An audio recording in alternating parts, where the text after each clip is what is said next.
These cards belong to the Ellen Melville and Pioneer Women's Honour Roll. This card is Kate Emma Carter, nee Sawyer. She was actually born in New Zealand on the 25th of November in 1868, which makes her qualified as being an early settler. On the other side of the card, it has the name of her mother, Mary Ann Sawyer. Her maiden name was Newman. It says here that she died in 1898, aged 73. 29 descendants are still living.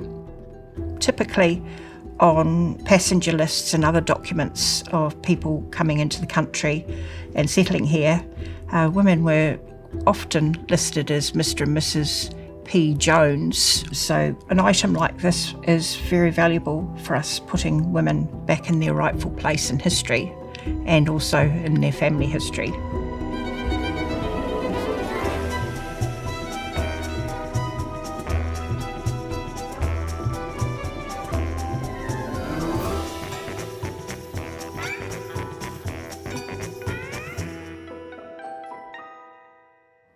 The Women's Honour Roll was created by the Ellen Melville and Pioneer Women's Committee in an attempt to bring women back to the front of history.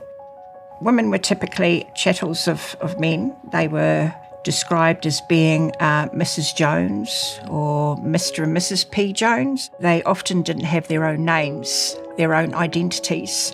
So collecting these cards, getting people to register female early settlers, it puts women back into the history. It gives them their place alongside the men rather than behind the men.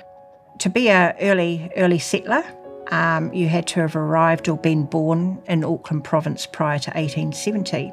My understanding is there was some publicity about coming to register women. The cards were filled in by people and sent in between 1930 and 1950s. This card is an Anne Chatwin, and her maiden name is Anne Wilkinson. It says here that the date of her arrival in New Zealand was the 4th of September 1863, and she arrived on the Tibernia. We are lucky that few of her descendants appear to have submitted an application for her to join the Roll of Honour here. People quite often sent in letters and other documents in support of the cards that they were filling in. So we can fold this bit down here. And it says here, descendants of Anne Chadwin nee Wilkinson. And it lists her grandchildren on one side and her children on the other.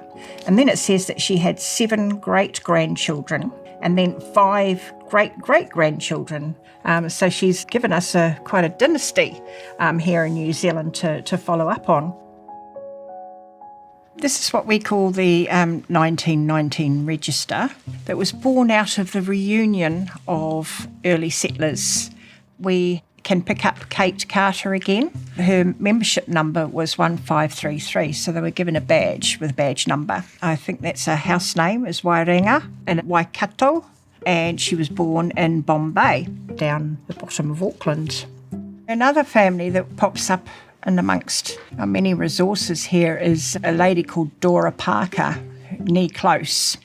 She lived at 22 Inverness Ave, Epsom. She was born in Yorkshire, and she arrived in New Zealand on the 21st of August 1860 on the ship Persia.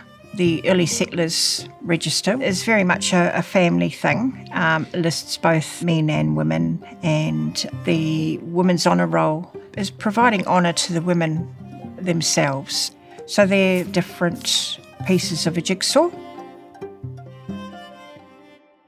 This is the New Zealand Card Index, and so in the New Zealand Card Index we also have marriage announcements. There is a marriage announcement here for Dora Close. It says, Parker Close, on February the 8th, at the residence of the bride's father by the Reverend W. Morley, William, eldest son of John Parker, to Dora, youngest daughter of John Close, and it's got the stamp 1881 on it, so we know that that's when they are married. So we have the Auckland Star, August 22nd, 1930. We can find here that there's an article for Dorothy Parker where she describes her arrival on the ship Persia. and it says Reminiscences of an Auckland Lady, Shortland Street Landing. And what I really love the most about this is her photo. And this is one of the families that when I was speaking to the general public one day, a woman was getting more and more agitated in her chair. I stopped at one point because I was getting concerned about her comfort, and I asked her if she was okay. And she said, "That's my family."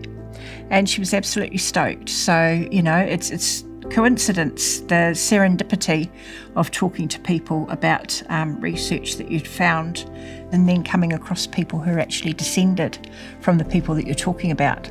There's nothing more rewarding, really.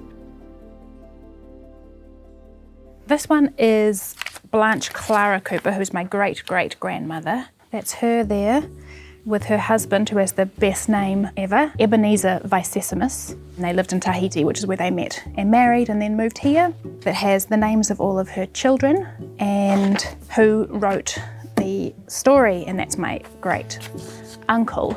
I was already interested in my family history, had already done a lot of research myself, and so I didn't know until I started working here there were resources I didn't even know existed, in particular finding out more about the women in my history. So we were able to find some really good resources about my family using the Ellen Melville Roll of Honour and the Women's Suffrage Centennial Roll. So we have Blanche, who's here, and her youngest daughter, who is on this page. So we have my great-grandmother, and then it has a bit more about her as it was written by her son. So my great-grandmother, she was a PT instructor. She was also a nurse during the war up until the point she was married. I found out that my great-grandfather never drove, but she got her licence at 50, and that they both passed away within 10 days of each other in the 70s. I was able to find the addresses where they lived, which I was then able to look up on Google Maps and look at our historic photos in Kōrero, our online database for Auckland libraries. My great-great-grandmother, she's actually buried, I found out, in a cemetery quite close to my house. It was really exciting to find the grave was so close, and I had probably walked past her grave many times. She doesn't have the same surname as me, so it probably wouldn't have stood out, and not realised that I had somebody right there. And then I found a photo of all of them. So great-grandmother there, my grandparents and my dad, not quite born yet.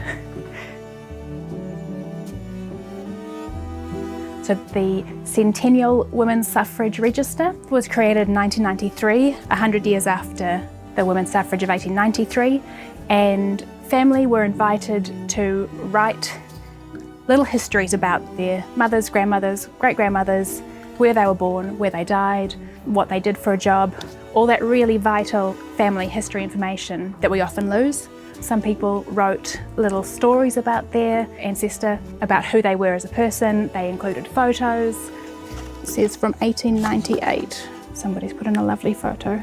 Somebody's obituary they've included with a photo on the back. This is not from my family, but it's a great example of some of the little anecdotes that people have put into the suffrage centennial. So this one is about Grace Harvey, who was a little lady who was always busy with a no-nonsense attitude to everything. To me, her eldest granddaughter, she was a mine of information. If one had a problem baby, Grandma knew how to cope. Her hair was light brown, her eyes were light blue. Which is such a great picture of a person long gone. Having something like the Women's Honour Roll is a cornerstone of our collection, our springboard to researching women. We have heard much more about men when we talk about history.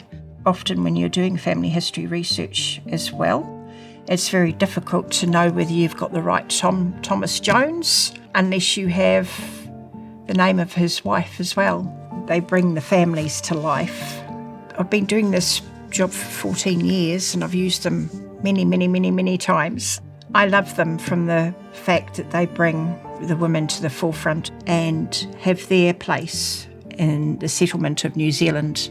It's always been a real pleasure when somebody comes up to the desk or when I'm able to research a family and find them in amongst treasures like this. It's brilliant.